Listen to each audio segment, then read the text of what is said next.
हामीहरूलाई चाहिँ नेपालमा इलेक्ट्रिक गाडी चाइनिज गाडी हेर्दा दिक्क भइसकेको छ। इन्डियन गाडीहरूको कस्तो छ भन्ने कुरै थाहा छैन। इन्डियन गाडी नयाँ लन्च पनि भएको छैन। अब चाहिँ नेपालमा इन्डियन गाडी आएको छ, त्यो पनि रेपुटेड ब्रान्ड निसानको। र यो हो निसानको म्याग्नाइट फेसलिफ्ट 1.0 लिटर। र यो गाडी तपाईँको टर्बोमा पनि छ, नन टर्बोमा पनि छ र नेपालमा 4वटा भेरिएन्टमा यो गाडी आउँछ। मैले यो गाडी चाहिँ लगभग 400 किलोमिटर जति ड्राइभ गरेँ होला र त्यो ड्राइभ गर्दाखेरि मलाई केही कुरा चाहिँ एकदम मन पर्यो। जस्तै हामीलाई गाडी चलाउँदाखेरि कम्फर्टेबल चाहिन्छ, सकको कुरा, सक एकदमै राम्रो छ। तपाईँले टेस्ट ड्राइभ गर्दाखेरि त्यो विचार गर्नु होला। त्यस्तो अर्को कुरा यसको हर्न पनि अरू हर्नभन्दा राम्रो खालको हर्न प्रयोग गरिएको छ र यसको साउन्ड सिस्टम नयाँ खालको साउन्ड सिस्टम छ, कम्फर्टेबल छ, साउन्ड सिस्टम राम्रो छ। 6 एयरब्यागले गर्दाखेरि गाडी सेफ छ। रिमोट पनि तपाईँको नयाँ खालको रिमोट छ। यो गाडीको तपाईँले हेर्नुभयो भने रिमोट गोजीमा राखेपछि बाहिर निकालेर लक अनलक गर्नु पर्दैन। 2 मिटर जति तपाईँ डिस्टेन्स जानुभयो तपाईँको गाडी अटोमेटिक लक हुन्छ। फेरि तपाईँ गाडीको नजिकै आउनुभयो लेस देन 1 मिटर भनौँ न, त्यति गरेपछि तपाईँको गाडी अटोमेटिक अनलक हुन्छ, चाबी निकालेर हेर्नु पर्दैन। यो गाडीको फ्रन्ट लुक्सको फेसलिफ्टको कुरा गरौँ। ग्रिल पुरानोको भन्दा चेन्ज छ, राम्रो देखिएको छ। क्रोम फिनिसिङ अलिकति नयाँ छ, राम्रो देखिएको छ। बिचमा निसानको लोगो छ, यहाँनिर नम्बर प्लेट हाल्ने ठाउँ। र तपाईँले यो हेर्नुभयो भने यो एल सेपमा दुईतिरै छ। यो चाहिँ डिआरएल लाइटहरू हो र यहाँनिर छ यो फग ल्याम्प, अहिले चाहिँ तलमा दिएको छ। लाइटहरू नयाँ दिएको छ, एलइडी लाइटहरू, डिआरएल लाइटहरू एकदम नयाँ युज गरेको छ भने आइस क्युब डिजाइनमा प्रोजेक्टर हेडल्याम्प यहाँनिर दिएको छ भने। यसै गरी साइड प्रोफाइललाई हेर्ने हो भने अलो व्हिल पनि राम्रो दिएको छ र 16को हेर्नु त यहाँ 195/60R/16 भनेर 16को राम्रो खालको टायर दिएको छ, जुन चाहिँ एमआरएफको 1 डट भन्ने टायर छ। साइड प्रोफाइलको कुरा गर्नुपर्दाखेरि यहाँनिर ठ्याक्कै हाम्रो ओआरबिएम लुकिङ ग्लासको मुनि ठ्याक्कै निसान म्याग्नाइटको ब्याज दिएको छ, क्रोम फिनिसिङ छ, राम्रो देखाइएको छ। त्यसगरी यहाँनिर साइड लाइट दिएको छ। अनि त्यसपछि यहाँ 360 क्यामेरा छ। अहिले नयाँ गाडीमा धेरै अपडेटेड छ। यता सर्र लाएर पुरै हेर्नुभयो भने अलो व्हिल पनि एक्स्ट्रा दिएको छ नयाँ डिजाइनमा। त्यसै गरी ह्यान्डलमा क्रोम फिनिसिङ छ। यो क्रोम फिनिसिङमा ठ्याक्क लाएर यहाँ लक अनलकको बटन पनि छ। अनि यहाँ अगाडिदेखि पछाडिसम्म यो प्लास्टिक मटेरियल हालेको छ र यो रुफ रेल र यो पार्टले गर्दा जुन व्हाइट पार्टले गर्दाखेरि गाडी अझ आकर्षक देखिन खोजेको छ। र तपाईँको ड्राइभरको साइडमा यहाँनिर फ्युल क्याप छ, यहाँबाट चाहिँ हामीले पेट्रोल हाल्छौँ। म्याग्नाइटको पछाडिको पार्टको कुरा गर्नुपर्दाखेरि नर्मल अरू जस्तो स्पोइलर छ, यहाँनिर ब्रेक लाइट दिएको छ, वाइफर दिएको छ, कपर वायर दिएको छ डिफगरको लागि, बिचमा निसानको नयाँ लोगो दिएको छ र ठ्याक्क यसको तल म्याग्नाइट दिएको छ। अनि त्यसपछि लाइटहरू हेर्ने हो भने एलइडी लाइटहरू दिएको छ, हेलोजन लाइटहरू दिएको छ र नयाँ खालको यहाँनिर पछाडि 4वटा थोप्ला भएको लाइट दिएको छ, जसले गर्दा गाडी अलिकति आकर्षक देखिएको छ भने। यसको बुट स्पेस हेरौँ। बुट स्पेसलाई चाहिँ 336 लिटर र 460 लिटर दुईवटामा डिभाइड गर्न मिल्छ। कसरी भन्दाखेरि यत्तिकै हामीले सिट फोल्ड नगरिकन गऱ्यो भने चाहिँ यो 336 लिटरको सामान अट्छ र यो दुईवटा सिट चाहिँ फोल्ड गर्न मिल्छ। यो सिटलाई हामीले फोल्ड गऱ्यो भने चाहिँ 690 लिटर भनेको ठुलो स्पेस हुन्छ। यहाँनिर तपाईँको एक्स्ट्रा टायरहरू, टुल्सहरू सबै कुराहरू अभाइलेबल छ। यो म्याग्नाइटमा चाहिँ तपाईँले यहाँ सेन्सर पनि देख्नुहुन्छ। 1 2 3 4वटा पछाडि सेन्सर छ। यो सेफ्टी फिचर्सको लागि राम्रो छ। यो सेन्सरले तपाईँको गाडी पछाडि छुन लाग्यो अथवा खाल्डोमा पर्न लाग्यो भने अगाडि स्क्रिनमा क्यामेरा छ, यहाँनिर क्यामेरा दिएको छ। यहाँ तल एउटा क्यामेराले देखाउँछ यहाँबाट। अर्को कुरा चाहिँ सेन्सरले कराउँछ पनि। यदि हाम्रो स्क्रिनमा हेरेर तपाईँको चाहिँ क्यामेरामा अन्दाज गर्न सकिएन कति डिस्टेन्स छ भने यसले चाहिँ यहाँनिर यो सेन्सरले कराएर पनि तपाईँलाई वार्निङ दिन्छ।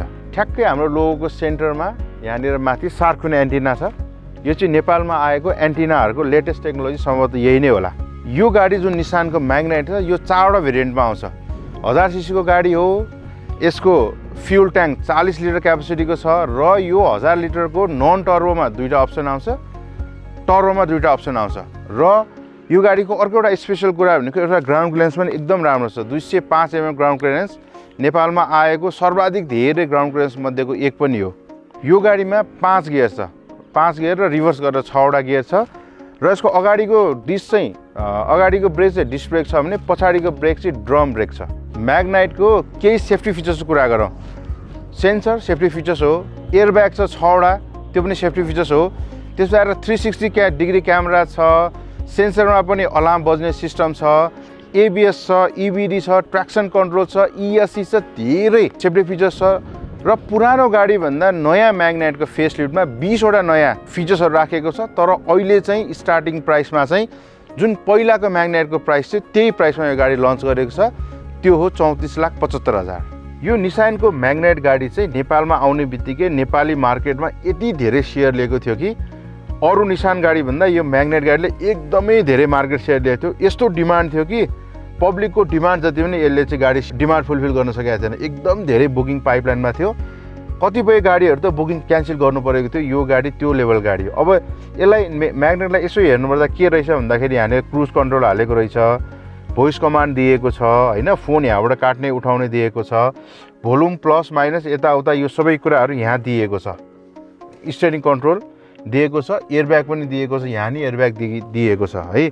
पछिल्लो समय चाहिँ यो जुन चाइनिज गाडीहरु इलेक्ट्रिक गाडीहरुमा सबै स्क्रिनमा टच स्क्रिनमा बटमहरु मात्रै हुन्छ, तर यसमा चाहिँ फिजिकल बटमहरु पनि छ, जसले गर्दाखेरि हरेक एज समूहको मान्छेहरु पढेको नपढेको सबै मान्छेहरुको लागि सजिलो हुन्छ। त्यसैगरी यहाँ सेन्टर लक दिएको छ हैन, त्यसपछि यहाँनेर तपाईको इमर्जेन्सी लाइटको लागि दिएको छ, डिफगरको लागि दिएको छ, यो चाहिँ तपाईको एसी कन्ट्रोलको लागि 4 वटा स्विच दिएको छ र यो पनि तपाईको एसी को लागि हेर्नु त अफ अन कति डिग्री कन्ट्रोल गर्ने, यहाँ 21 डिग्री देखाइएको छ, यो यस्तो दिएको छ। त्यसपछि यो हाम्रो एसी कतापट्टि फाल्ने, तल माथि दायाँ बायाँ के फाल्ने यसरी यहाँनेर देखाइएको छ। ल हेर्नुस्, यो मैले क्लियर देखाउनको लागि यसरी यो देखाइदिए। यदि तपाईले यो म्याग्नाइट फुल अप्सन ल्याउनु भएको भए चाहिँ तपाईले सबै ड्युअल कलर देख्नुहुन्थ्यो। सीट ड्युअल कलर, स्ट्यान्डर्ड डिजाइनमा ड्युअल कलर। स्ट्यान्डर्ड डिजाइन भनेको अहिले ऑरेन्ज र ब्ल्याक कलरमा खेलेको स्ट्यान्डर्ड डिजाइन पाउनुहुन्थ्यो सबै कुराहरु, तर मैले यो सेमी अप्सनमा लिएर आएको। सेमी अप्सनमा यो फिचर्स छ हेर्नुस्, यहाँनेर तपाईलाई मोबाइल होल्डर दिएको छ, पुश बटन स्टार्ट यहाँनेर दिएको छ, क्लच थिचेर यो थिच्ने बित्तिकै तपाईको गाडी स्टार्ट हुन्छ। त्यसो भएर यहाँनेर तपाईको चार्जिङको लागि वायरलेस चार्जिङ, यहाँनेर चाहिँ स्मोकिङ गर्नको लागि 12 भोल्ट चार्जर, हिटिङ गर्नको लागि यहाँनेर एउटा बक्स दिएको छ, आफ्नो सामान अथवा मोबाइल पनि यहाँ हाल्न पाइयो।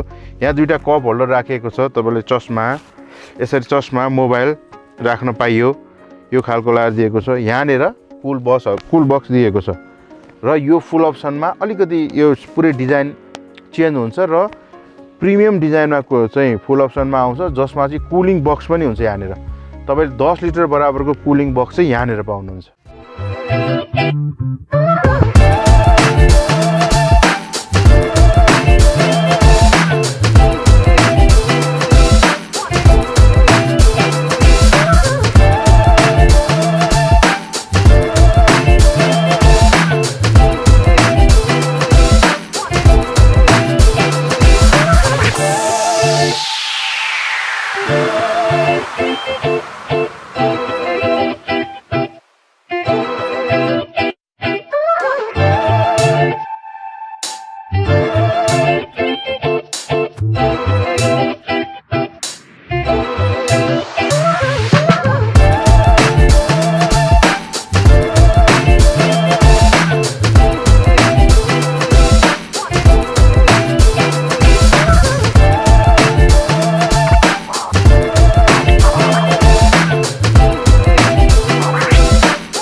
Thank you.